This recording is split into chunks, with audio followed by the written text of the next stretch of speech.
तोषितकरान् नवनीरदाभात् पीताम्बरादरुणबिम्बफलाधरोष्ठा पूर्णेन्दुसुन्दरमुखात् अरविन्दनेत्रात् कृष्णात् किमपि तत्त्वमहं न जामि। कृष्णत्वदीयपदपङ्कजपञ्जरान्ते अद्यैव मे विशतु मानसराजहंसः।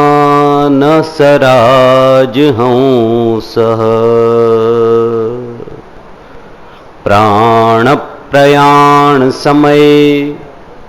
कफवातपित्तैः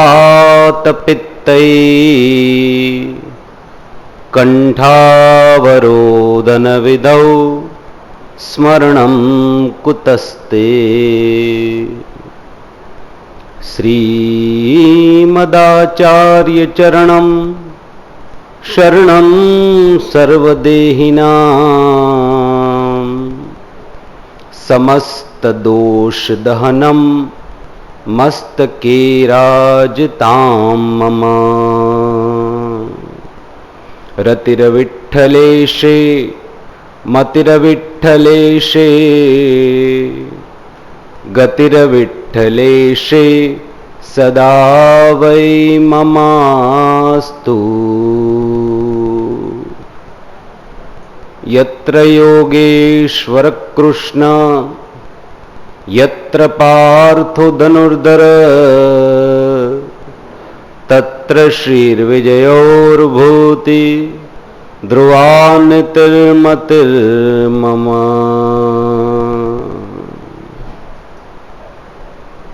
बोलो श्री गोवर्धन नाथ की, श्री बाल कृष्ण लाल की, श्री द्वारिकाधीश की, श्री यमुने महारानी जी की, श्री गुसाई जी परम दयाल की, श्री सद्गुरुदेव की।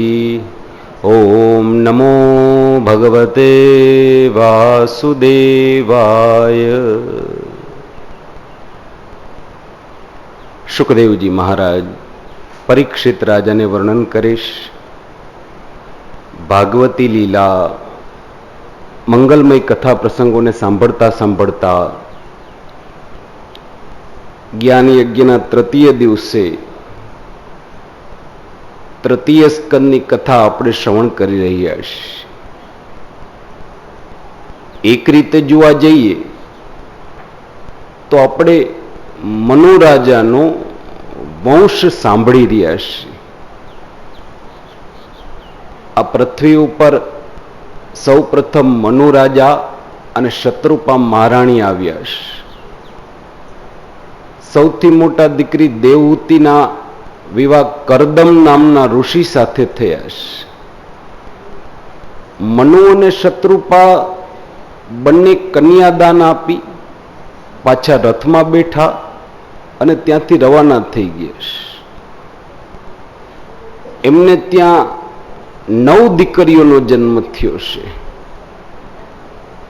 સૌથી મોટા છે એ સતી અનસુયા કહેવાના છે. જ્યારે એક દીકરાનો જન્મ થયો જેને આપણે ભગવાન કપિલ કહીએ છીએ. માતાને સાંખ્ય યોગનું જ્ઞાન કરાવ્યું છે અને માતા દેવહૂતિનો જ્યારે અંત સમય આવ્યો છે, ભગવાન માતા દેવહૂતિના ખોળામાં માથું રાખીને સૂતા છે. પરમાત્માએ માને એક પ્રશ્ન કર્યો છે કે જો માં, હું આ જગતમાં બધા જીવોને પ્રશ્ન કરું છું, તું તો મારી માં છો. તને એટલો પ્રશ્ન કરું છું કે તારી કોઈ ઈચ્છા તો અધૂરી નથી ને? તારી કોઈ ઈચ્છા અધૂરી હોય તો મને કહેજે. પણ દેવહૂતિએ જવાબ બહુ સુંદર આપ્યો છે કે નહીં દીકરા, મારી કોઈ ઈચ્છા અધૂરી નથી. કેમ તો કે વિચાર કરો કે એક સ્ત્રીને પોતાના જીવનમાં 3 જન્મ મળે છે. સ્ત્રીને પોતાના આખા જીવન દરમિયાન 3 જન્મ પ્રાપ્ત થાય છે. પહેલો જન્મ છે એ મા બાપને ત્યાં દીકરીપણાનો હોય છે. એ જન્મ ક્યાં સુધી ચાલે? તો કે જ્યાં સુધી એના વિવાહ ન થાય ત્યાં સુધી. વિવાહ થઈ ગયા એટલે પછી દીકરીપણાનો જન્મ પૂરો થઈ ગયો. પછી તમે કોઈના ઘરની આબરૂ, કોઈના ઘરના વહુ બનો છો. અને વહુ તરીકેનો જન્મ ક્યાં સુધી ચાલે? તો કે તમારે ત્યાં કોઈ સંતાનનો જન્મ ન થાય ત્યાં સુધી. પછી એ દીકરી છે એ મા બની જાય છે. દેવહૂતિ ભગવાન કપિલને જવાબ આપે છે, દીકરા મારા તો 3 જન્મ છે એ સફળ થઈ ગયા. મનુરાજા જેવા સમર્થ રાજવીની દીકરી બનવાનું સૌભાગ્ય મળ્યું. આ જગતની પહેલી વહેલી દીકરી બનવાનું સૌભાગ્ય મળ્યું છે. દીકરીપણાનો મારું જન્મ સફળ છે. કરદમ જેવા તપોનિષ્ઠ બ્રાહ્મણની પત્ની બનવાનો અવસર પ્રાપ્ત થયો. આવો તપોનિષ્ઠ ઋષિ મુનિના પત્ની બનવાનો મોકો મળ્યો. મારો પત્ની તરીકેનો જન્મ પણ સફળ છે. અને મા તરીકે તો જગતના જગદીશ્વરની મા બનવાનો મોકો મળ્યો. આનાથી મોટું સુખ બીજું શું હોય છે? દીકરા મારા 3 જન્મ છે એ સફળ થયા છે. માનો જ્યારે અંત સમય આવી રહ્યો, ભગવાન માની બાજુમાં બેસી ગયા છે. હા માં, હવે તારા પ્રાણને કાબુમાં રાખ. હવે એ પ્રાણને પેટમાંથી વક્ષસ્થલમાં લાવજે, વક્ષસ્થલમાંથી કંઠમાં લાવજે. જોજેમાં અંત સમયે તારું મોઢું ખુલ્લું ન રહી જાય. હા, હવે પ્રાણ છે મુખમાંથી નાસિકામાં લઈ આવો. હવે કપાળ સુધી મધ્યમાં લઈ આવો. અને જ્યારે બ્રહ્મરંધ્રને ફાડીને પ્રાણ ચાલ્યા ગયા છે, એ માં છે એ સિદ્ધ પદને પ્રાપ્ત કરી ગયા છે.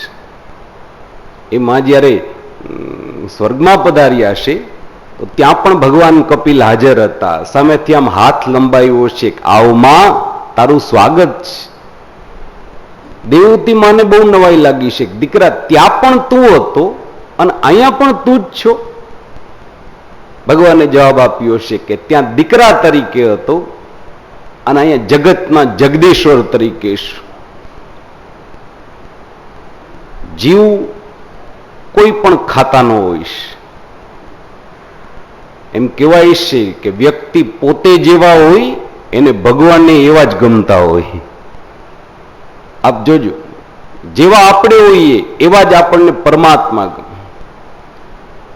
પેલા ઘણા માણસો હોય ને, સ્નાનાદિક કર્મોથી આઘા રહેતા હોય ને, આખો દિવસ બીડી સિગારેટ પીતા હોય ને, ફરતા હોય ને, એ તરત કહે છે કે આપણા મહાદેવજીઓ, મને મહાદેવજી બહુ હાલે. કેમ તો કે ઠાકોરજીની સેવા ન કરી શકે, ઠાકોરજીમાં ન પહોંચી શકે. આપણે જેવા છીએ, આપણા કર્મ જેવા છીએ એવી ગતિ પણ હોય છે. ઠીક છે, જેને જે ઈશ્વર પસંદ હોય એને ભજવા જોઈએ, ના નથી. પણ એટલું યાદ રાખજો કે વ્યક્તિ જ્યારે મૃત્યુ પામે છે ત્યારે મૃત્યુ બાદ એનો હાથ કોણ પકડે? તમે કદાચ મહાદેવજીને માનતા હો અને એમ માનો કે મર્યા પછી ઉપર એ મહાદેવજી આપણો હાથ પકડે, ન પકડી શકે. તમે કોઈ માતાજીના ભગત હો, પ્રભુ શ્રી રામના ભગત હો, ન પકડી શકે. સમજજો, એકમાત્ર નારાયણ એવા છે કે જે મર્યા બાદ તમારો હાથ પકડી શકે, નહીતર ન પકડી શકે. ઘરે શ્રાદ્ધ વિધિ થતી હોય, પેલા બ્રાહ્મણ આવીને જે સંકલ્પ કરાવતા હોય, સંકલ્પ ધ્યાનથી સાંભળજો.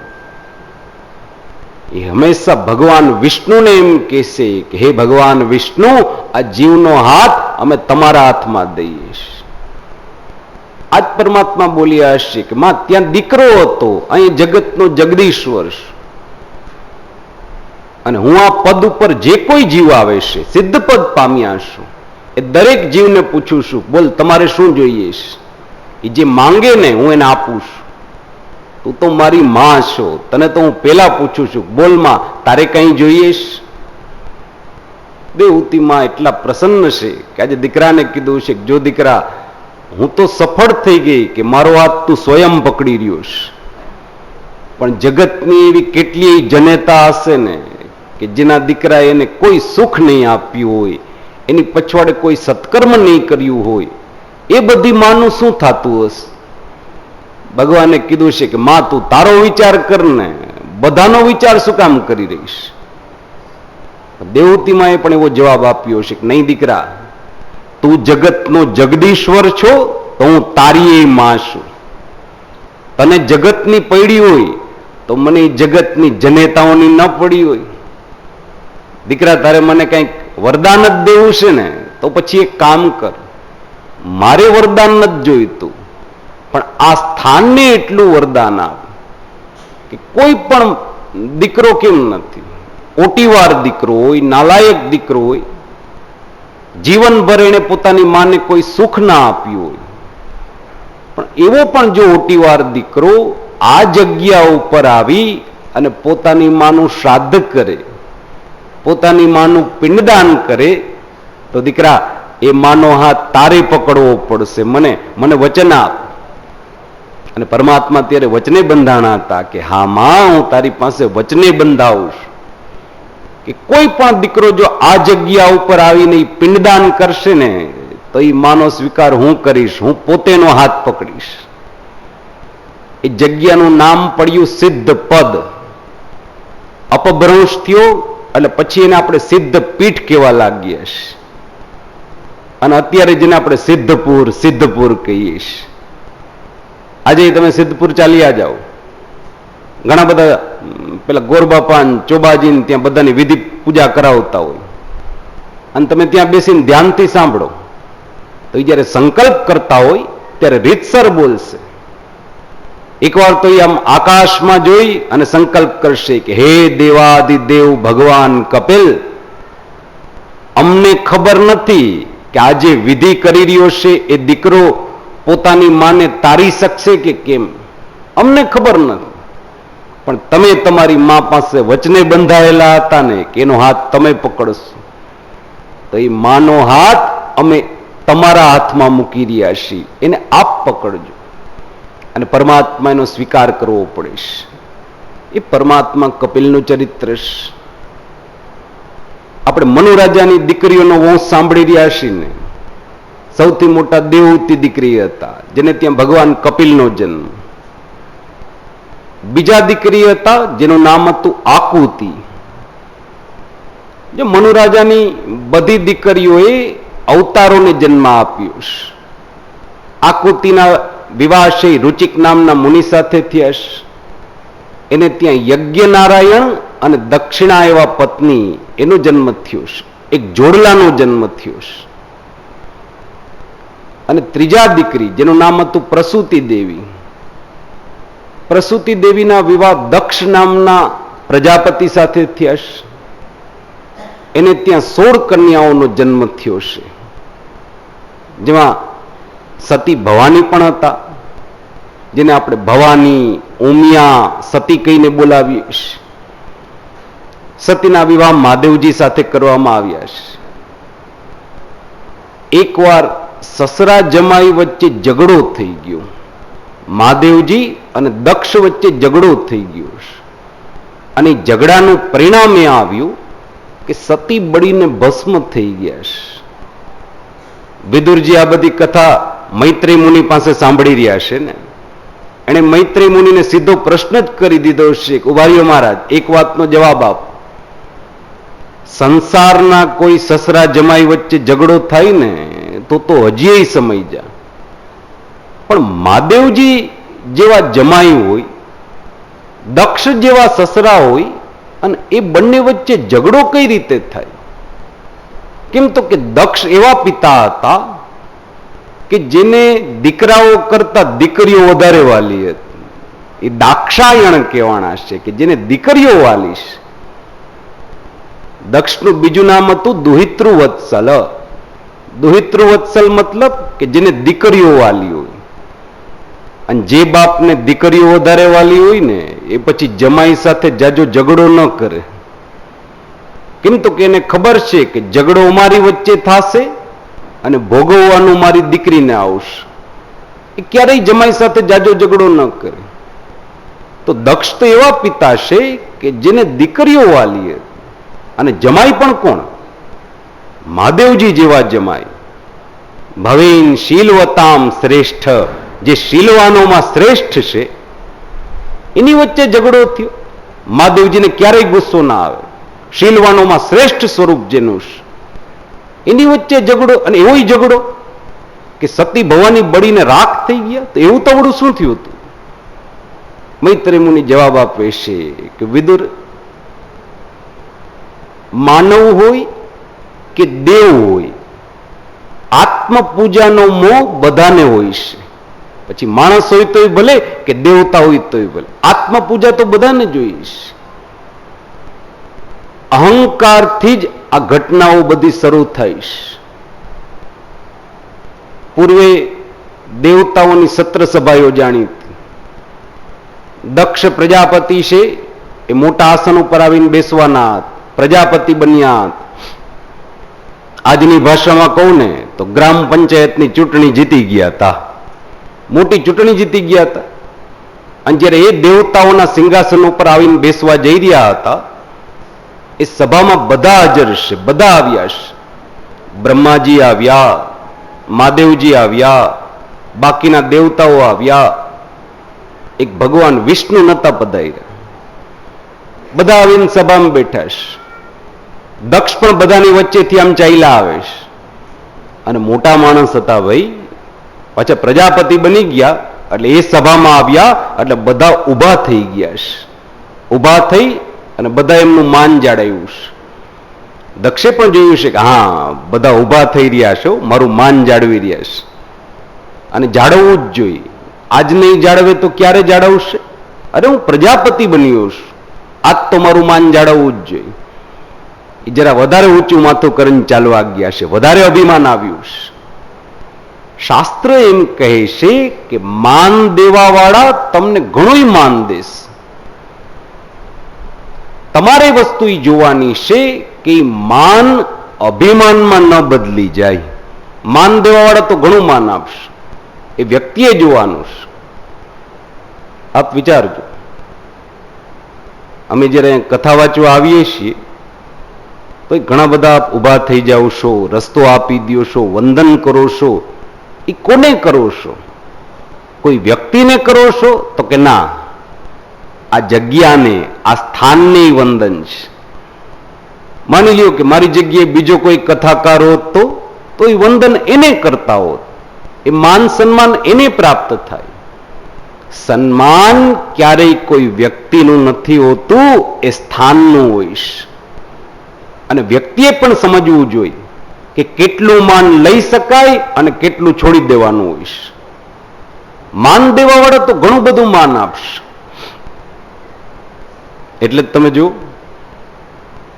રોજ અહીંયા કથા વાંચવા આવીએ છીએ ત્યારે તમે બધા તો, અમે અમારા મુખ્ય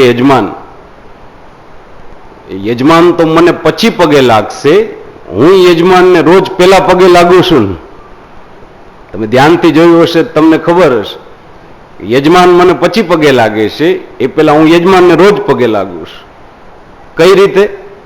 તો કે જેવા સવારે કથા વાંચવા માટે આવીએ, વ્યાસપીઠ ઉપર આવીને બેસીએ, એટલે અમારા જે યજમાન છે પ્રતિકભાઈ, એ પૂજા કરવા માટે આવે છે ને, એને બેન છે પૂજા કરવા આવે, ચાંદલો કરે, ચોખા લગાડે, અને પછી શું કરે?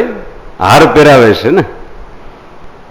હાર પહેરવા માટે મારે મારી ગરદન ઝુકાવવી પડે, ત્યારે જે હાર છે એ મારા ગળામાં આવે, નહીતર ના આવી શકે. આપ જુઓ, રોજ પેલા વેલા આમ હાર ઉભો રાખે એટલે મારે ગરદન ઝુકાવી દેવી પડે.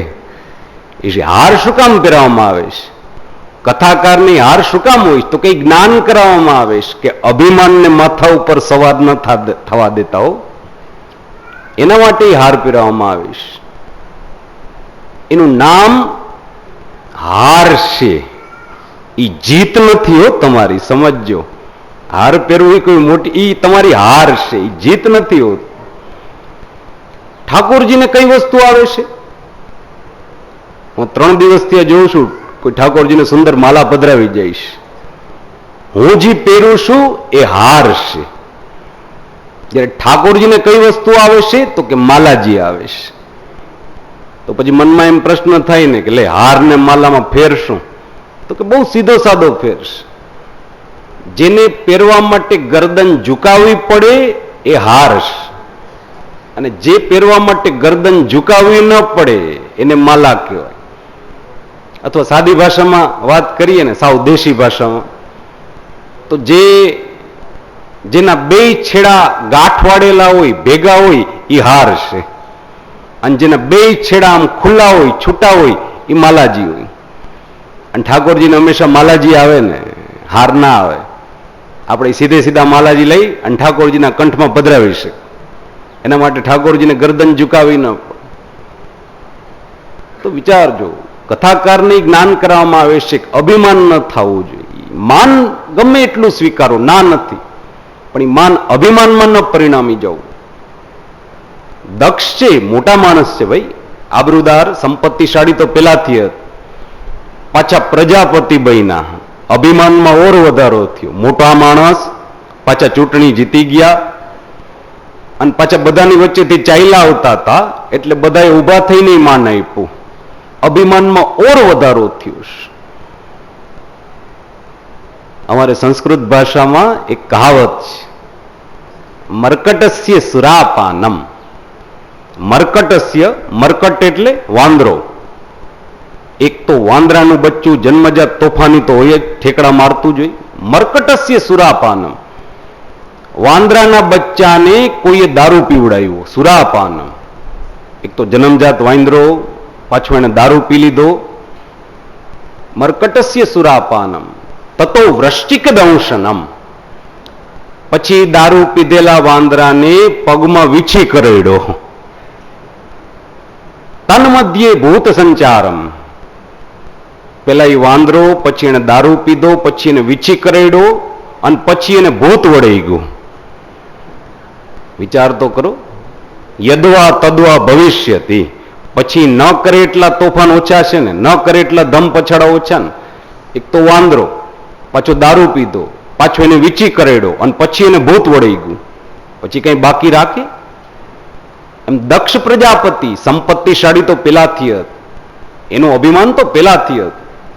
એમાં પાછા ચૂંટણી જીતી ગયા, અભિમાનમાં ઓર વધારો થયો. અને સભામાં આવ્યા એટલે પાછા બધા ઊભા થઈને પણ માન આપ, અભિમાનમાં ઓર વધારો થયો છે. આમ ઊંચું જોઈને ચાલવા ગયા છે. બધા આમ જોઈ રહ્યા છે. મહાદેવજીની પણ દ્રષ્ટિ ગઈ છે. મહાદેવજી વિચાર કરે છે કે અરે સસરાજી નવા નવા પ્રજાપતિ બન્યા છે, અને આ રીતથી અભિમાનને જો માથે રાખશે તો કઈ રીતે ચાલશે? હજી તો એમને ઘણા બધા કામ કરવાના બાકી છે. પ્રજાપતિ બનીને ઘણું કામ કરવાનું છે, અને જો અભિમાનને માથે રાખશે તો પછી કેમ કામ ચાલશે?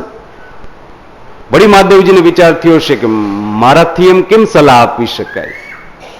અરે હું તો જમાઈ છું, અને જમાઈ છે તો દીકરા બરોબર કહેવાય, વડીલ કહેવાય, મારાથી એમને કેમ સલાહ આપી શકાય?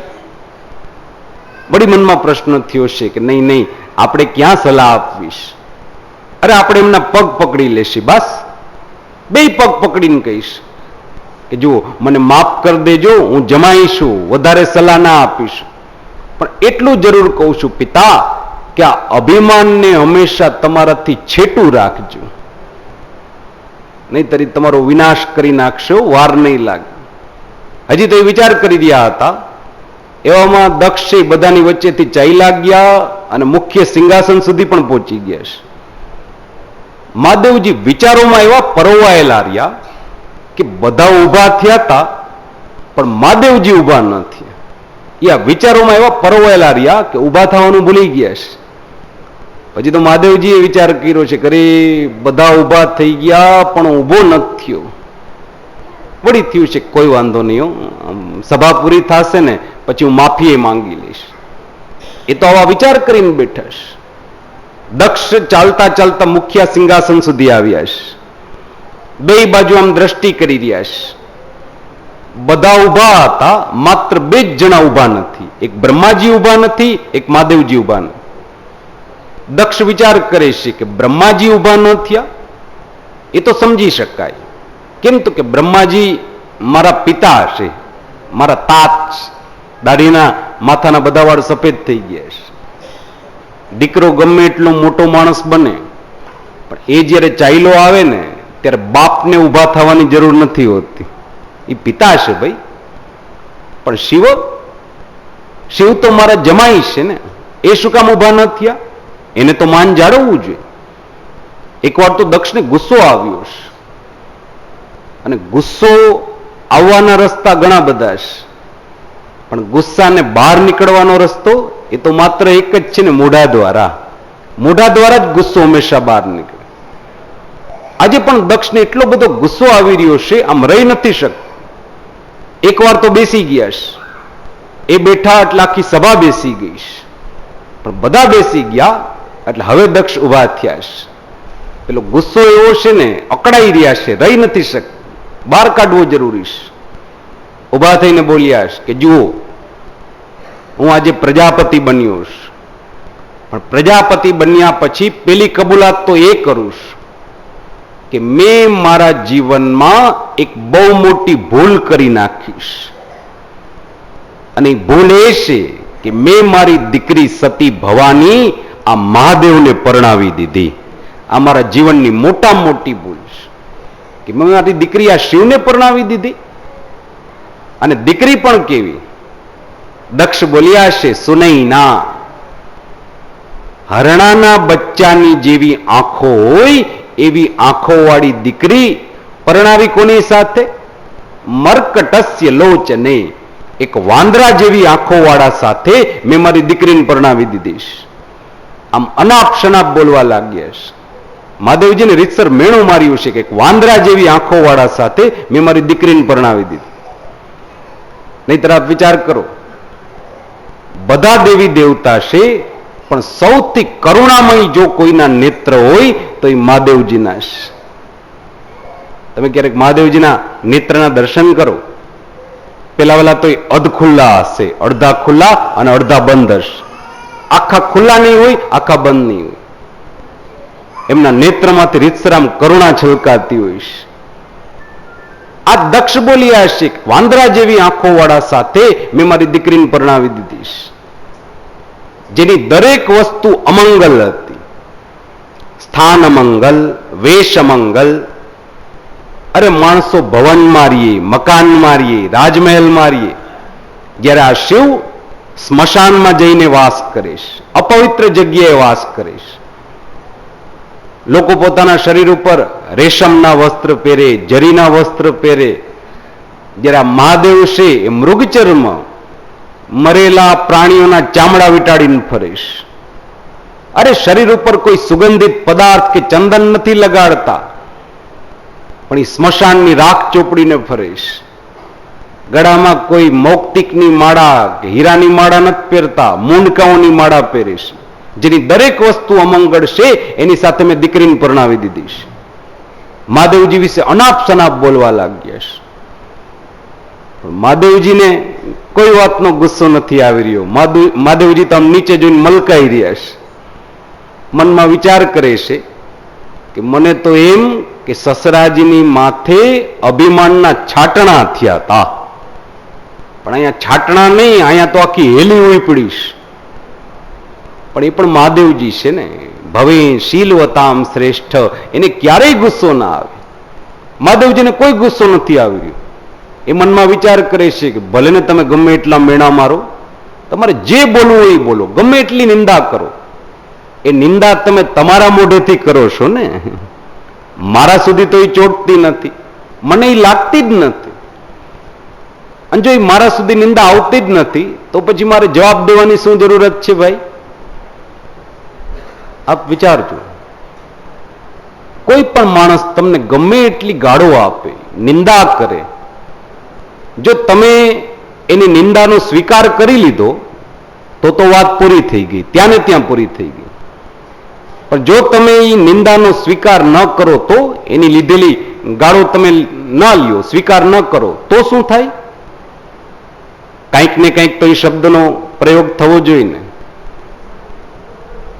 એમ કહેવાય છે કે તમે જો એની નિંદાનો સ્વીકાર ન કરો તો તો 45 દિવસ સુધી એને બોલેલા શબ્દો અંતરિક્ષમાં ફરશે અને 45 દિવસ પછી જે વ્યક્તિએ શબ્દો બોલ્યા હશે એની જ માથે જઈને પાછા ચોંટી જઈશ.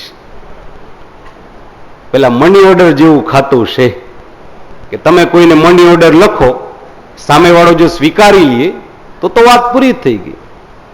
પણ માની લ્યો કે સામેવાળો વ્યક્તિએ મની ઓર્ડર ન લે તો પોસ્ટ ખાતાવાળા હોય ને એ પાછું તમારા ઘરે રવાના કરી દે કે આને લઈ લ્યો, આ તમારી વસ્તુ હતી, તમે જેને હાચો. એવી જ રીતથી તમે કોઈની નિંદા કરો, સામેવાળો વ્યક્તિ જો એનો સ્વીકાર ન કરે તો એ હંમેશા એ જ વ્યક્તિને જઈને પાછું ચોટે છે. સમજજો. મહાદેવજી તો વિચાર કરે છે કે આપણે ક્યાંય નિંદાનો સ્વીકાર કરવો છે. મહાદેવજી તો એમને પ્રસન્ન ચિત્ત વિરાજેશ. પણ બાજુમાં નંદી ગાય બેઠા હતા. નંદીથી રહેવાનું નથી.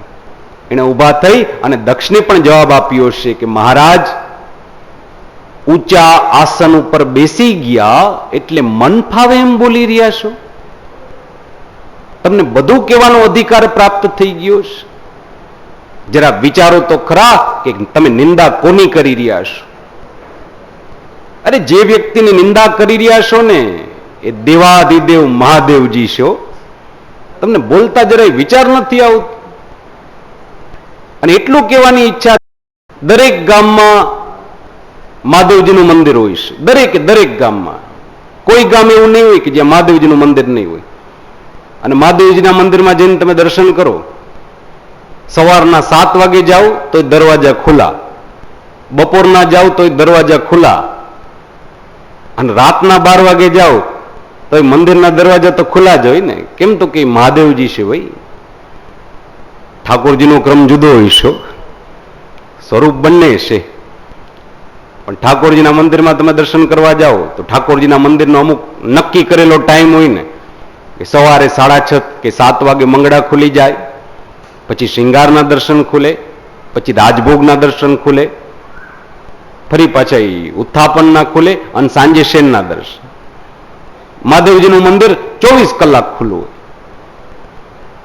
હોય. ઠાકોરજીની રીત જુદી છે ને. કેમ? તો કે એક બાલ સ્વરૂપ છે, એક દાદાનું સ્વરૂપ છે. આપણે ઠાકોરજીને શું કહીએ? બાલ સ્વરૂપ. બાજુમાં જ આપણે હવેલી આવેલી છે ને, એમાં ઠાકોરજીનું કયું સ્વરૂપ છે? બાલકૃષ્ણનું સ્વરૂપ.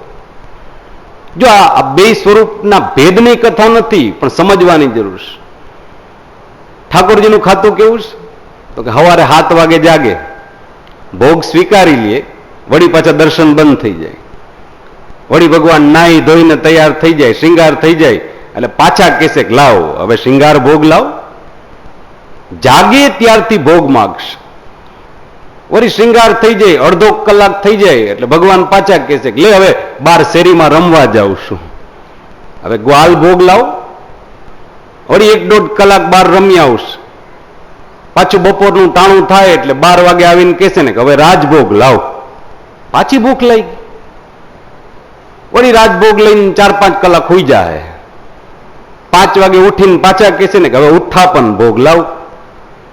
વળી 1 કલાક થાય એટલે કહેશે કે સંધ્યા આરતી ભોગ લાવો, અને સાંજે હોવાટાણે પાછા કહેશે ને કે હવે શેન ભોગ લાવો. જાગે ત્યારથી ભોગમાં. અને પાછા હોડાવતી વખતે એ કહેશે ને મુખિયાજીને કે જો જેવો ઓલો બંટો ભરવાનો ભૂલતો નહીં તો રાઈતે ભૂખ લાગી તને ગોતવા ક્યાં જાઓ, ડબરો બાજુમાં જ મૂક દેજે. શું કામ? એ બાલ સ્વરૂપ છે.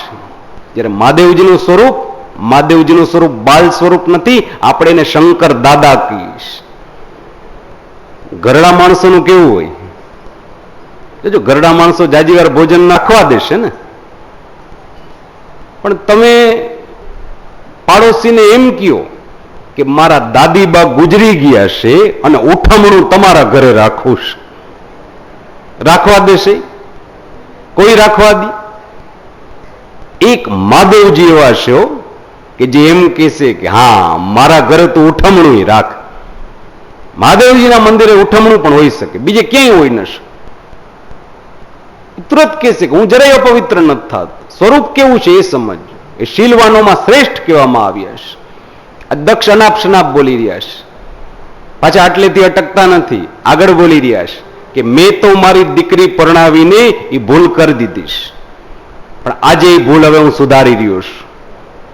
આજ પ્રજાપતિ બન્યા પછી પેલો કાયદો તો હું એ પસાર કરું છું કે હવે આ શિવની દેવ તરીકે પૂજા બંધ કરો. હવે મહાદેવજીની પૂજા બંધ કરી દો, એને દેવ તરીકે સ્થાન આપવાનું બંધ કરો. આ હું પેલો કાયદો પસાર કરું છું. અને પછી તો એ પ્રજાપતિ બન્યા હતા ભાઈ, એને આખો કાયદો પસાર કરાવી દીધો છે.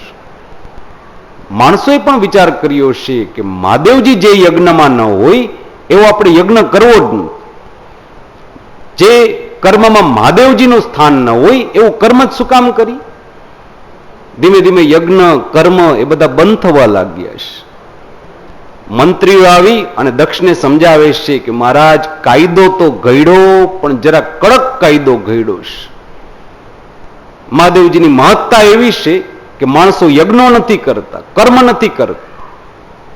દક્ષ પણ કહે છે કે એ તો નવો નવો કાયદો આવ્યો છે ને એટલે અમલમાં આવતા વાર લાગે. કોઈ યજ્ઞ નથી કરતું તો પછી એક કામ કરો, આપણે જ યજ્ઞ કરી લઈએ, આપણે જ એ યજ્ઞમાં એને સ્થાન નહીં આપીએ, પછી તો કાયદો ઘડાઈ જશે ને. એક કામ કરો, મોટામાં મોટા યજ્ઞનું આયોજન કરો, બધાને નિમંત્રણ મોકલો. એક નહીં 3 નિમંત્રણ મોકલજો. આગ્રહના કાગળ લખજો, કંકોત્રી લખજો અને રૂબરૂ તેડા પણ મોકલજો. બધાને તો નિમંત્રણ મોકલજો, પણ જેને ઓળખતા નથી ને એને સહકુટુંબ બોલાવજો. એકમાત્ર મહાદેવને નિમંત્રણ નથી મોકલવું, બાકી બધાને મોકલજો. પછી તો બધા કંકોત્રીઓ રવાના થઈ, કાગળ રવાના થયા. સ્વર્ગમાં રહેલા દેવતાઓને પણ કંકોત્રી મળીશ. દેવતાઓ એકબીજા જોડે વાત કરીશ. દક્ષને ત્યાં પ્રસંગ છે, કંકોત્રી આવી છે, બોલો જાવું જ? બીજા દેવતા તુરત કહેશે કે ભાઈ દક્ષ તો મોટા માણસ, એને ત્યાં આત્રે ને પાત્રે પ્રસંગ હોય, દરેક પ્રસંગમાં જવું જરૂરી નથી. પણ વળી એક દેવ બોલી આવશે કે દરેક પ્રસંગમાં ન જાય તો હજી ચાલે, પણ આ પ્રસંગમાં તો ખાસ જવું છે. કેમ તો કે ગયા વખતે સસરા જમાઈ ભેગા થયા હતા ને ત્યારે જરા ચકમક જઈ રહ્યા હતા, પણ સરખો ભડકો નતો થયો.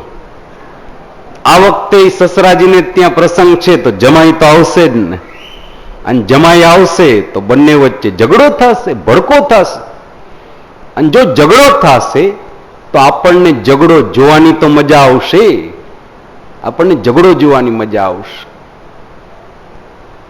અને તમે સમજો, જેમ માણસોને સિનેમા જોવાના શોખ હોય, કોઈને નાટક જોવાના શોખ હોય, એમ બધાને ઝઘડો જોવાનો શોખ હોય કે નહીં?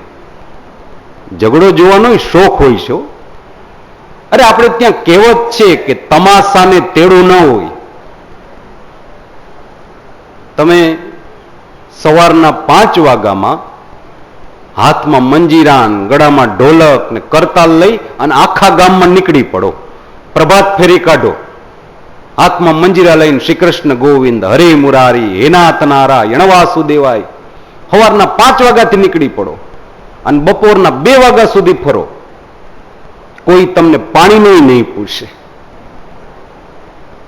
પણ નાટક કરવાના બાને, તમે ઢોંગ કરવાના બાને એકવાર બજારની વચ્ચે એકબીજાની ખાલી ગરદન પકડી લ્યો અને પછી તમે જોજો કે 10 મિનિટમાં અડધું ગામ ભેગું થઈ જાય છે કે નહીં.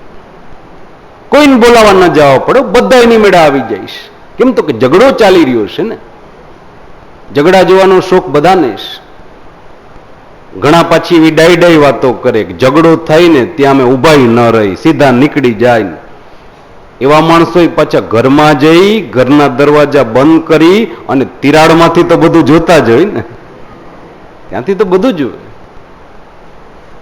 અને ઘણા પાછા એવા હોય કે ઝઘડો થયો હોય ને ત્યારે હાજર ન હોય, ઝઘડો પૂરો થઈ જાય, બધું પતી જાય પછી આવે. પણ જેને ઝઘડો જોયો હોય એવા વ્યક્તિને પોતાના ઘરે લઈ જાય, પ્રેમથી એક ચાનો પ્યાલો પીવડાવે, નાસ્તો કરાવે અને પછી એને પૂછે કહો તો ખરા ત્યાં પછી શું શું થતું હતું. અને પેલા જે ઝઘડો જોઈને આવ્યો હોય ને એ પાછું બધું વર્ણન કરે. આનું આમ થયું, આની ગરદન પકડી લીધી, ફલાણા ભાઈ વચમાં ના આવ્યા હોત તો આજ તો શું થઈ જાત. અને પેલા એટલા ભાવથી બધી વાતો સાંભળે, એ ઝઘડાની વાતો સાંભળે, એટલા ભાવથી એને કોઈ દિવસ ભાગવતની કથા ન સાંભળી હોય, એટલા ભાવથી એને કોઈ દિવસ રામાયણની કથા ન સાંભળી હોય. અને તમે વિચારજો, તમે ભાવથી ભાગવતની કથા સાંભળો તો તમને ભાગવતનું ફળ મળે ને. તમે ભાવથી રામાયણની કથા સાંભળો તો તમને રામાયણનું ફળ મળે. તો પછી ભાવથી તમે ઝઘડો સાંભળો તો તમને ઝઘડા કર્યાનું ફળ ન મળે? મળે હો, અવશ્ય ઝઘડા કર્યાનું ફળ મળે. અને આ દૂષણ આપણામાં નહોતું હો, આ દેવતાઓમાં દૂષણ હતું કે દેવતાઓએ હાથ ધોઈ અને છાટણા આપણી માથે નાખી દીધા અને આપણામાં આવ્યું છે. આ દેવતાઓ વાતો કરી રહ્યા. જો કે ત્યાં ઝઘડો થશે તો આપણને ઝઘડો જોવાની મજા આવશે. વળી એક દેવતા બોલ્યા હશે, આપણે પ્રસંગમાં તો જાશી, પણ માની લ્યો કે સસરાજીએ જમાઈને કંકોત્રી જ નહીં મોકલી હોય તો પછી મહાદેવજી આવશે ક્યાંથી? અને જો મહાદેવજી આવશે જ નહીં તો પછી ઝઘડો ક્યાંથી થશે? અને ઝઘડો જ નહીં થાય તો આપણો ધક્કો ફોગટ જશે. કરવું શું? એક દેવતાઓએ કીધું કે જો મહાદેવજીને ખબર નહીં હોય તો આપણે ખબર પાડતા જશે, એમાં કઈ મોટી વાત છે? બધા દેવતાઓ તૈયાર થઈ રહ્યા છે, પોતપોતાના વિમાનમાં બેસી રહ્યા છે, દેવપત્નીઓને સાથે લીધી, એમણે પણ વસ્ત્ર અલંકાર પહેર્યા છે, પોતપોતાના વિમાનમાં બેસી અને બધા આમ દક્ષ પ્રજાપતિના યજ્ઞ તરફ જવા નીકળ્યા છે. અને દક્ષ જે જગ્યાએ યજ્ઞ કરી રહ્યા હતા એ જગ્યાનું નામ હતું કનખલ. હરિદ્વારની બાજુમાં એક કનખલ નામનું ક્ષેત્ર છે. ત્યાં દક્ષ છે યજ્ઞ કરી રહ્યા. એ આખું ક્ષેત્ર છે એ દક્ષ પ્રજાપતિનું છે. દરેક ક્ષેત્રના કોઈને કોઈ ક્ષેત્રાધિપતિ હોય છે. આપણે અહીંયા કેશોદ છીએ ને, તો કેશોદની બાજુમાં સોમનાથ આવે, તો અહીંના ક્ષેત્રાધિપતિ ભગવાન સોમનાથ કહેવાય.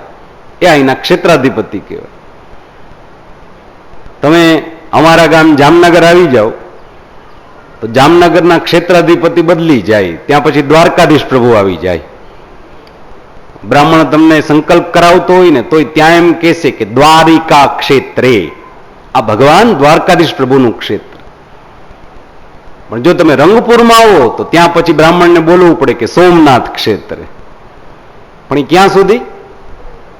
એ 30-40 કિલોમીટર સુધી. પણ તમે જુનાગઢ બાજુ આવેલા જાઓ તો ત્યાં પછી ભગવાન સોમનાથ ક્ષેત્રે નહીં, ત્યાં પછી ભગવાન દામોદર ક્ષેત્રે. ત્યાં ભગવાન દામોદર છે.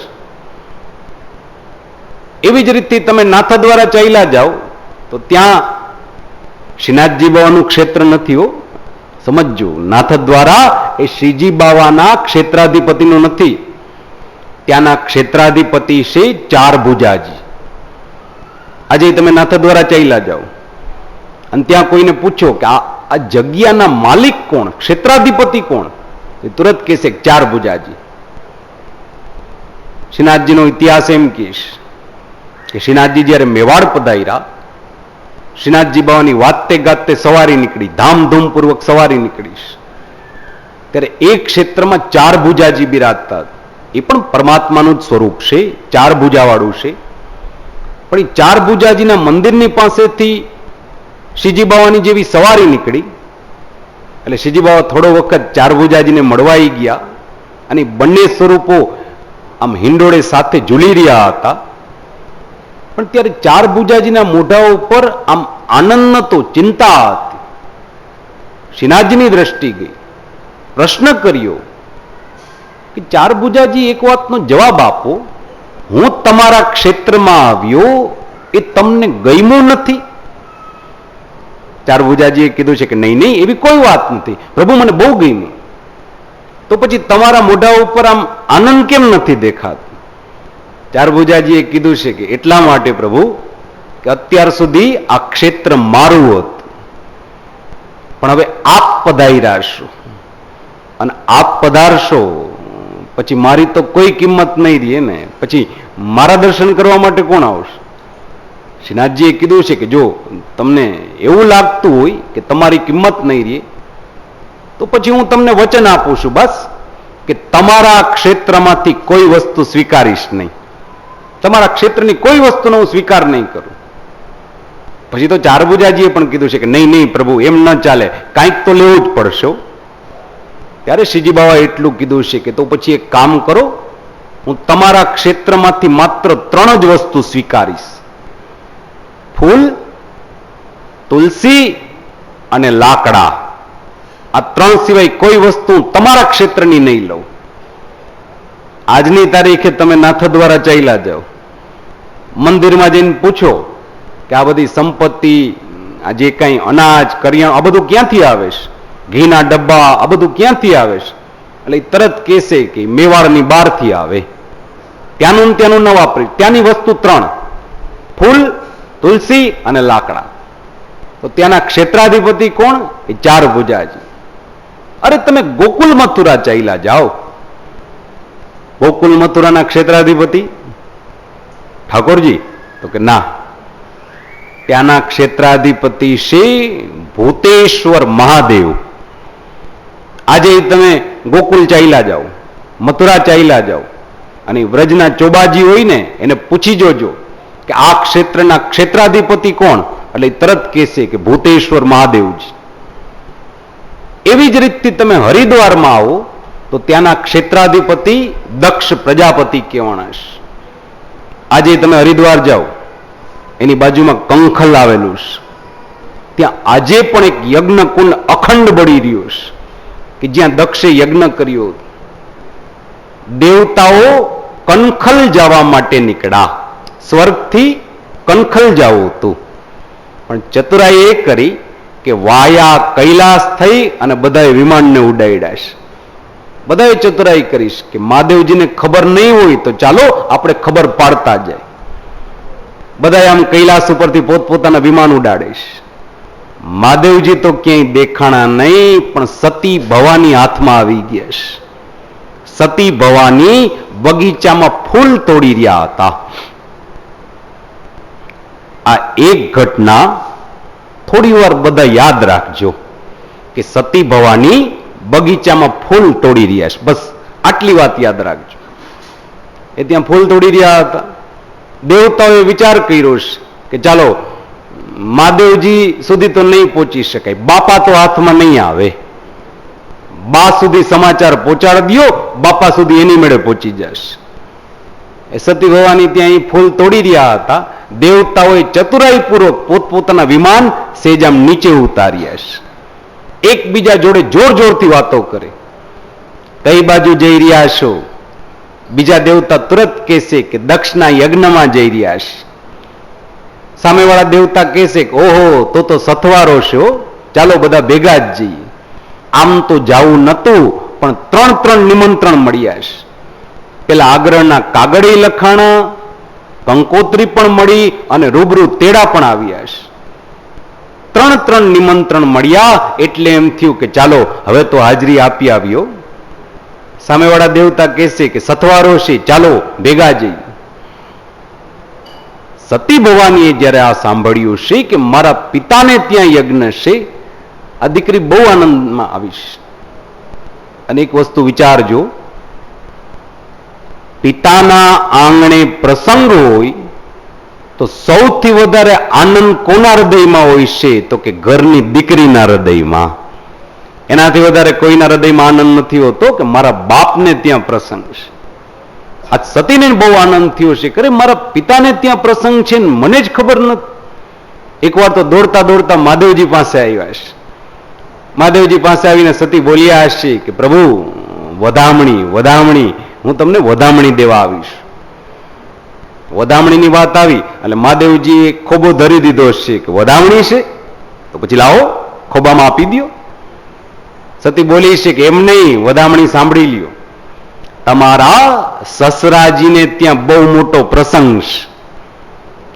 મહાદેવજીને બહુ નવાઈ લાગી કે વાહરે દેવી, મારા સસરાજીને ત્યાં પ્રસંગ છે, એમ કેમ નથી કહેતા કે તમારા બાપુજીને ત્યાં પ્રસંગ છે, મારા સસરા તો એ પછી થઈ, પેલા તમારા બાપુજી છે. પણ સતી જવાબ બહુ સુંદર આપે છે કે નહીં પ્રભુ, મેં આપના જ મુખેથી શાસ્ત્ર સાંભળેલું છે અને મને આપે જ્ઞાન કરાવેલું છે કે લગ્ન એટલે શું છે. લગ્ન એટલે બીજું કાંઈ નહીં, મા બાપની અદલા બદલી હોય છે. દીકરીના મા બાપ છે જમાઈના થઈ જાય, જમાઈના મા બાપ છે દીકરીના થઈ જાય. દીકરી પરણીને સાસરે આવે ને ત્યારે એને એમ વિચાર કરવો જોઈએ કે એક બાપની આંગળી છોડી અને બીજા પિતાની આંગળી પકડવા જઈ રહી છે. એક માનો ખોળો છોડી અને બીજા માના ખોળામાં બેસવા જઈ રહી છે. જો આ રીતથી દીકરી પોતાના સાસુ સસરા સાથે વ્યવહાર કરે અને જો આ જ રીતથી સાસુ સસરા પોતાની વહુ સાથે વ્યવહાર કરે તો એનું પરિણામ શું આવે? તો કે આ જગતમાં જે છૂટા છેડા નામનો શબ્દ પ્રચલિત બની ગયો ને, એ શબ્દ ક્યારેય અમલમાં જ ના આવ્યો. આ શબ્દ બન્યો શેમાંથી છે? આ એક જ સાસુ સસરાના ઝઘડામાંથી જ થયો છે ને. આપણે કોઈ સાસુઓના ઝઘડા ઉપર પીએચડી નથી કરવું.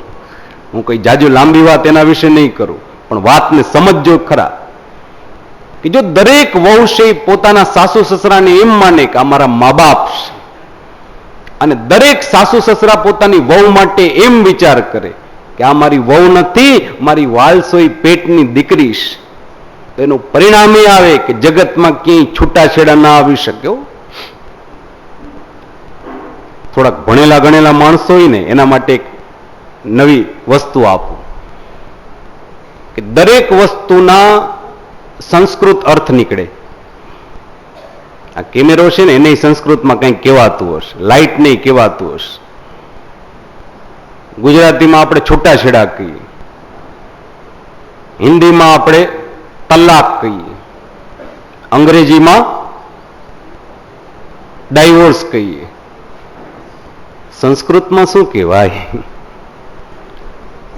કોઈ પણ હાઈસ્કૂલના સંસ્કૃતના શિક્ષકને પૂછીને આવજો, કોઈ પણ મોટામાં મોટા વિદ્વાનને પૂછીને આવજો. આખી સંસ્કૃત ડિક્શનરી ઉથલાવી નાખવાની છૂટ છે. અને તમારા હાથમાં જે આ 4 ઇંચની વસ્તુ છે ને એ મોબાઈલમાં ગૂગલ કરી લેવાની છૂટ છે. જો તમે છૂટાછેડાનો સંસ્કૃત શબ્દ કાઢી દો, ન નીકળી શક્યો. અને શું કામ ન નીકળી શકે એ પણ સમજો કે પેલાના સમયમાં કોઈના છૂટાછેડા થતા જ નહીં. આ છેલ્લા 50-100 વર્ષમાં નીકળેલી વસ્તુ છે ને, થઈ જ નશે. આ એક જ વસ્તુ એવી છે, જો દીકરી એમ સમજી જાય. આજ સતી ભવાની મહાદેવજીને સમજાવે છે કે પ્રભુ, મેં આપના મુખેથી શાસ્ત્ર ભણેલું છે, હું બરાબર જાણું છું. અત્યાર સુધી મારા પિતા હતા, હવે આપના સસરાજી થઈ ગયા છે, અને આપના સસરાજીના પ્રસંગમાં જાશો તો પછવાડે મને આવવાનો મોકો તો મળશે ને, હું તમારી ભેગી આવીશ. ભાગવતની દીકરી છે, વિચારજો. રજૂઆત કેવી સુંદર કરે છે. પોતાના ધણીને કહી રહી છે કે આપ પધારશો ને તો આપની પછવાડે મને આવવાનો મોકો તો મળશે. બાકી આજકાલની દીકરી હોય ને તો ધણીને કહી દીધું હોય તમારે આવવું હોય તો આવો, નહીં તો ઘેર જાઓ, પણ મને તો અઠવાડિયા પહેલા મૂકી દો, મારા બાપને ત્યાં પ્રસંગ છે. પણ સતી ભવાની છે, આજે કહી રહી છે કે આપ પધારશો ને તો આપની પછવાડે મને આવવાનો મોકો મળશે. મહાદેવજી પણ જ્ઞાનના દેવતા છે ને ભાઈ. આટલી બધી વાતોમાંથી એને એક જ વાત પકડી છે કે દેવી બધી વાત સાચી, પણ એક વાતનો જવાબ આપી દો કે તમને ખબર કેમ પડી કે તમારા પિતાને ત્યાં પ્રસંગ છે. જો અત્યાર સુધી સતી ભવાની ઉત્તમ હતા, ભાગવતના દીકરી હતા, બધી વાત સાચી, પણ મહાદેવજીએ જ્યારે પૂછ્યું કે તમને કેમ ખબર પડી, ત્યારે પછી સતી આખીર તો દીકરી છે ને, દીકરી છે. અને દીકરી માવતરના વખાણ કર્યા વગર ન રહી શક્યો, ક્યારેય ન રહી શકે. જગતની કોઈ પણ દીકરી કેમ ન હોય. હમણાં થોડા વખતમાં નિમી એકાદશી આવે ને, નિયમની એકાદશ. એ દિવસે બેનો દીકરીઓ બધા નિયમ લે. ઘણા નિયમ લે કે 4.5 મહિના અમે ડુંગળી લસણ નહીં ખાય, ઘણા રીંગણા ન ખાતા હોય, ઘણા 4.5 મહિનાની એકાદશી કરે, કઈ કેટલાય નિયમ રાખે. પણ કોઈ પણ બહુ દીકરી એવા નિયમ લઈ શકે કે હું 4.5 મહિના મારા માવતરનું નામે નહીં લઉં? કોઈ સમજવા જેવી વાત છે. કોઈ આવો નિયમ લઈ શકે? ન લઈ શકે. અને કદાચ જો કોઈ દીકરી આવો નિયમ લે તો એ 4.5 મહિના પૂરા ન કરી શકે. એ પેલા તો એનું એ ક્રમ તૂટી ગયો હોય. કેમ તો કે આખીર તો દીકરી છે ને. આ સતી ભવાની છે, એ પણ દીકરી હતા ને. માવતરના વખાણ કરી રહ્યા છે કે અરે મહારાજ, મને ક્યાંથી ખબર પડી એમ? અરે મારા પિતાએ 3 નિમંત્રણ મોકલ્યા છે. મારા પિતા છે. પેલા આગ્રહના કાગળ લઈ, કંકોત્રી લખી, રૂબરૂ તેડા મોકલ્યા, 3 નિમંત્રણ રવાના થઈ ગયા છે. ચાલો હવે આપણે વહેલું પહોંચવું જોઈએ. આપણે દીકરી જમાઈ કહેવાય, આપણે પેલા કામમાં પહોંચવું જોઈએ. ત્યારે મહાદેવજીને નવાઈ લાગી છે કે દેવી 3 નિમંત્રણ મોકલ્યા, તો એ 3માંથી એકેય નિમંત્રણ આપણને મળ્યું? એ તો વિચાર કરો. ત્યારે સતી વિચારે ચડી ગયા છે કે મારા ધણી એમ કહી રહ્યા છે, એનો મતલબ કે કંકોત્રી અમને નહીં મળી હોય, નહીં લખી હોય. કેમ તો કે દીકરી સાસરે ચાલી જાય અને માવતરના આંગણે પ્રસંગ હોય તો કંકોત્રી દીકરીના નામે ન લખાય, જમાઈના નામે લખવી પડે. અને મહાદેવજી પોતે એમ કહી રહ્યા છે કે કંકોત્રી નથી મળી, તો એનો મતલબ કે મારા પિતાએ કંકોત્રી નહીં લખી હોય. વળી સતી બોલ્યા હશે કે કદાચ ભૂલી ગયા હશે મહારાજ, મોટા માણસ છે, પાછા નવા પ્રજાપતિ બન્યા હશે, કઈ કેટલાય કામકાજ હોય, અને એ બધા કામકાજમાં એક બાપ એની દીકરીને 5 પૈસાનો કાગળ લખતા ભૂલી ગયા હોય તો શું એ દીકરી તરીકે મટી ગઈ? તો એ પિતાના આંગણે ન જઈ શકે?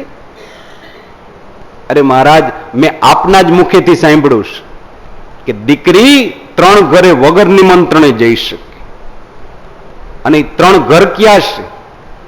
આત્મજ, દારા અને ગેહે. દીકરી 3 ઘરે ગમે ત્યારે જઈ શકે. પેલું ઘર આત્મજ, પિતાનું હોય છે. દીકરી સાસરે હોય, પતિના આંગણે હોય. અને બાપના ઘરે જવું હોય ને તો એને કોઈ તેડાનોતરાની જરૂરત નથી હોતી. એનું જ ઘર છે, એ ગમે ત્યારે જઈ શકીશ. એવી જ રીતથી પિતાના આંગણે દીકરી હોય અને પતિના ઘરે પાછું જવું હોય, પોતાના ઘરે જવું હોય તો એ દીકરી ગમે ત્યારે જઈ શકે ને. અરે એનું જ ઘર છે, દારા અને ગેહે. અને ત્રીજું ઘર કોનું? પિતાનું, પતિનું અને પરમેશ્વરનું. એક ઈશ્વરનું ઘર એવું છે કે ત્યાં પણ આપણે ગમે ત્યારે જઈ શકીએ છીએ. આવતીકાલે રામનવમી છે ને. આવતીકાલે ભગવાન રામ આપણને બધાને કંકોત્રી કે કાગળ લખવાના છે કે કાલે રામનવમી છે, બધા દર્શન કરવા આવજો, ભૂલતા નહીં. આપણે બધા સામેથી પહોંચશી ને. જન્માષ્ટમીના હવેલીમાંથી કોઈ કંકોત્રી તમને લખે છે કે કાલે ઠાકોરજીનો જન્મદિવસ છે, બધા આવજો? નહીં, બધા સામેથી પહોંચશે. કેમ તો કે ઈશ્વરનું આંગણું છે ભાઈ, ત્યાં કોઈ તેડાનોતરાની જરૂરત નથી હોતી. આજ સતી ભવાની બોલીશ કે મહારાજ દીકરી જઈ શકે. મહાદેવજી બોલ્યા છે કે દેવી, સાચી વાત કહું ને તો તમારા પિતા ભૂલી નથી ગયા, એને જાણી જોઈને આપણને કંકોત્રી નથી લખી. સતીને નવાઈ લાગી છે કે મારા પિતા એમ શું કામ કરે? ત્યારે મહાદેવજી બોલ્યા છે કે દેવી, સાચી વાત કહું ને તો થોડા દિવસ પહેલા મારી અને તમારા પિતાજીની વચ્ચે થોડો ઝઘડો થઈ ગયો. અને ઝઘડાનું પરિણામ એ આવ્યું કે એને કંકોત્રી નથી લખી. જો મહાદેવજીનું સ્વરૂપ કેવું છે વિચારો તો ખરા. સસરા જમાઈ વચ્ચે ઝઘડો થઈ ગયો છે, એ દીકરીને હજી ખબર નથી, એને તો ખબર નથી. સતી પણ બોલ્યા હશે કે નહીં પ્રભુ, હું મારા પિતાને બરાબર ઓળખું છું. મારા પિતા એમને એમ ઝઘડો કરેવા તો નથી, કાંઈક તો ઘટના બની જ હોય તો જ ઝઘડો કર્યો. ત્યારે મહાદેવજી પણ બોલ્યા છે કે ના ના, એવી તો કઈ વાત નથી, પણ એ જ્યારે સભામાં ચાલ્યા આવતા હતા ને ત્યારે બધા ઊભા થયા હતા અને હું બસ ઊભો નતો થયો. સતીને નવાઈ લાગી છે કે શું મહારાજ, તમારી એ વાતો આવીને આવી હોય, બધા ઊભા થયા હતા, તમારે ઊભું થઈ જવું હતું, એમાં કઈ મોટી વાત? અરે પ્રભુ, આપ જયારે કૈલાસ ઉપર પધારો છો ને ત્યારે અમે બધા તો દિવસમાં 108 વાર, ત્યારે અમે બધા તો 108 વાર ઊભા થઈશ, આપ એક વાર ઊભા ન થાવ. મહાદેવજીએ પણ કીધું છે કે દેવી, એ તમારા પિતા નથી, મારા પણ પિતા છે. એક વાર નહીં, 51 વાર ઊભો થાવ. પણ એ જયારે સભાની વચ્ચે ચાલ્યા આવતા હતા ને ત્યારે માથે અભિમાનને બેસાડીને આવી રહ્યા હતા. અને દેવી, મને અને મારા પ્રભુને બેયને અભિમાનથી બહુ છેટું છે. જો ત્યારે હું ઊભો થયો હોત ને તો પછી મેં અભિમાનને પણ માન આપ્યું કહેવાય. અને છતાંય સભા પછી હું તો એના પગમાં પડવાનો હતો, માફી માંગવાનો હતો કે ભાઈ મને માફ કરી દેજો, પણ આ અભિમાનને હંમેશા તમારાથી છેટું રાખજો, નહીતર તમારા ઉત્કર્ષમાં આડું આવશે, તમારા વિકાસમાં આડું આવશે. પણ દેવી, એને મને માફી માંગવાનો મોકો જ ના આપ્યો. એ પેલા તો અનાપ શનાપ બોલવા લાગ્યા છે, અને છતાંય મેં એની સામે કોઈ વિરોધ નથી કર્યો. એમણે એમની મર્યાદા મૂકી દીધી હતી, સસરાપણાની મર્યાદા એમણે મૂકી દીધી. મેં મારા જમાઈની મર્યાદા નથી મૂક્યો. અને છતાંય જો મને કાગળ લખી દીધો હોત ને તો દેવી, હું બધું ભૂલી અને પ્રસંગમાં જરૂર આવત. પણ નિમંત્રણ વગર તો કોઈના ઘરે હું પગ ન મૂકું. અરે દેવી, જેના ઘરે ગયા પછી એની આંખડી જ રાજી ન હોય, એના ઘરે શું કામ જાય ભાઈ? જો પ્રેમથી બોલાવ્યો હોત ને તો હું બધું ભૂલીને આવી જાતો. કંકોત્રી છોડો, એક 4 પૈસાનો કાગળ લખ્યો હોત ને તો હું દોડો આવત. પણ જેને ત્યાં ગયા પછી એની આંખ જ રાજી ન હોય, એનું અંતર જ રાજી ન થાય, તો પછી એના ઘરે ન જવાય દેવી, હું પગ ન મૂકીશ.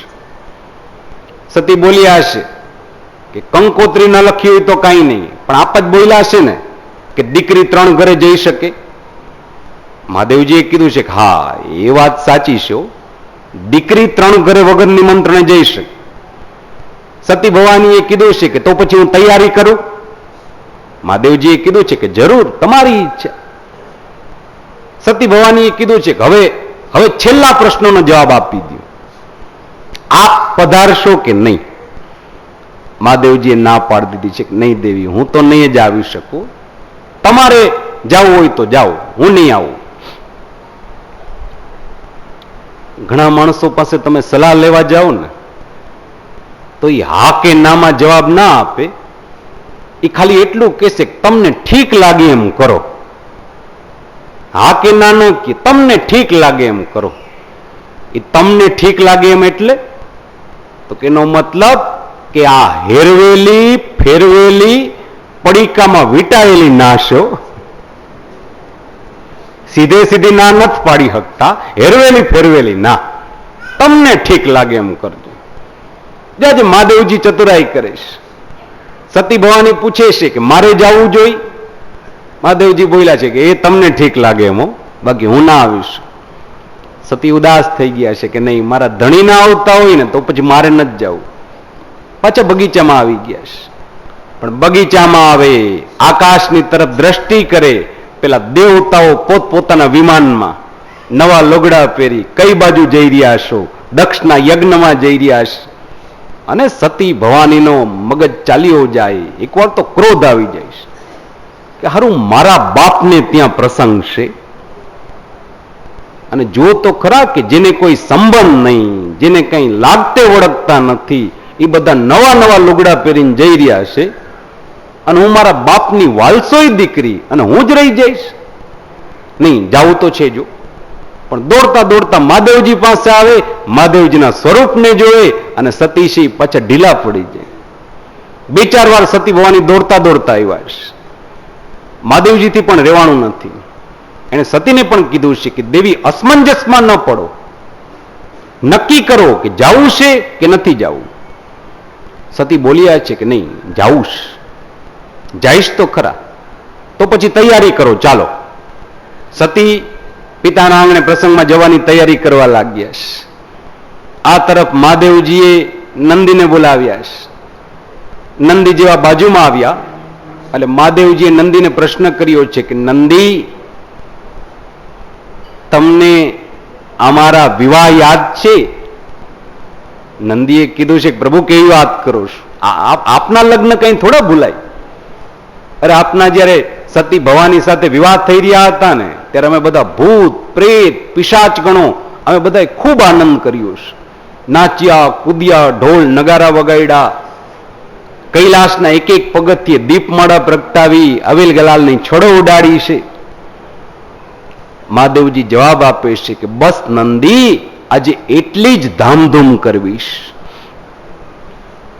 તમારી માં હઠ પકડી અને પિતાના આંગણે જઈ રહીશ.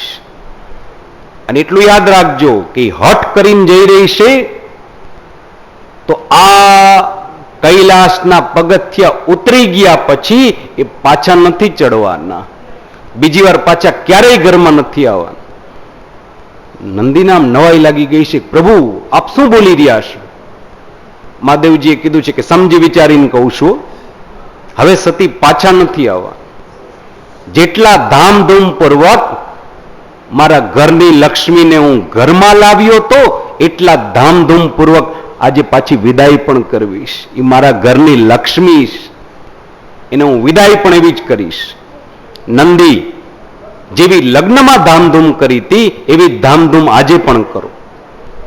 કૈલાસના એક એક પગથિયે દીપમાળા પ્રગટાવો, ઢોલ નગાડા વગાડો, અબીલ ગલાલની છોડો ઉગાડો. મારા ઘરની લક્ષ્મી ઘરમાંથી પાછી જઈ રહી છે. લગ્ન જ્યારે થતા હોય ને, દીકરી પરણીને સાસરે જતી હોય ને, ત્યારે તો જમાઈ પક્ષ છે બહુ ધામધૂમ કરે, કઈ કેટલાય ફટાકડા ફોડે ને બેન્ડ વજા વગાડે ને કઈ કેટલું થાય ને. પણ લગ્ન વખતે ને એ જ સંબંધ જ્યારે તૂટતો હોય, છૂટાછેડા થતા હોય, ત્યારે આપણે પાડોશીને ખબર નથી પડવા દેતા ને. નહીતર હાચા બેન્ડ વાજા તો ત્યારે વગાડવા જોઈએ ને, ફટાકડાની તડાફળી ત્યારે ફોડવી જોઈએ. પણ ત્યારે આપણે કોઈને ખબર નથી પડવા દે. એ ઘરની લક્ષ્મીને ક્યારે આપણે વિદાય કરી દઈશી એ પાડોશીને ખબર નથી પડવા દે. એકમાત્ર મહાદેવજી એવા થઈ ગયા છે કે જેટલા માનપૂર્વક ઘરની લક્ષ્મીને ઘરમાં લાવ્યા હતા એટલા જ માનપૂર્વક પાછી વાળીશ કે મારા ઘરની લક્ષ્મી છે. સતી ભવાની સુંદર મજાના વસ્ત્ર અલંકાર પહેરી અને મહાદેવજીના જ્યારે દર્શન કરવા આવી, મહાદેવજી છે સમાધિષ્ઠ દશામાં બેસી ગયા છે. નંદી આદિ ગણોએ કીધું છે કે માં હવે ભગવાનની બાજુમાં નહીં જઈ શકાયું, પરમાત્મા સમાધિમાં બેસી ગયા છે, હવે બાજુમાં નહીં જઈશું. સતી ભવાનીએ દૂરથી જ મહાદેવજીને વંદન કર્યા અને ત્યાંથી રવાના થઈ ગયા છે. કૈલાસના એક એક પગથિયે દીપમાળા જોઈ રહ્યા છે. પાછા સતી ભવાની વિચાર કરે કે વાહ રે વાહ, જુઓ તો ખરા બધા કેવા સુંદર મજાની તૈયારી કરીને બેઠા છે. અને સતી ભવાની છે એ ત્યાંથી આમ રવાના થયા છે. ત્યાંથી દક્ષને ત્યાં પિતાના આંગણે જવા માટે રવાના થયા છે. દીકરી પોતાના સાસરાથી માવતર સુધી પહોંચે એમાં વાર તો લાગે ને. આપણા એ ઘરની દીકરીઓ રંગપુરમાં આવી એમાં વાર તો લાગી ને. મુસાફરીનો સમય તો થાય ને ભાઈ. એમ સતી ભવાની છે એ પણ ત્યાંથી નીકળી અને દક્ષના આંગણે આવે એક 5-7 મિનિટની વાર લાગશે. 5-7 મિનિટનો રસ્તો છે કૈલાસથી દક્ષ સુધીનો. અહીંયા આપણે કથામાં એક 5 મિનિટ વિશ્રામ લઈએ, વચમાં એક 2-5 મિનિટ જલપાન કરી લઈએ, અને જલપાન કરીને પાછા આવી જશે ને ત્યાં સતી ભવાની છે એ પણ દક્ષ પ્રજાપતિના યજ્ઞમાં પહોંચી જશે.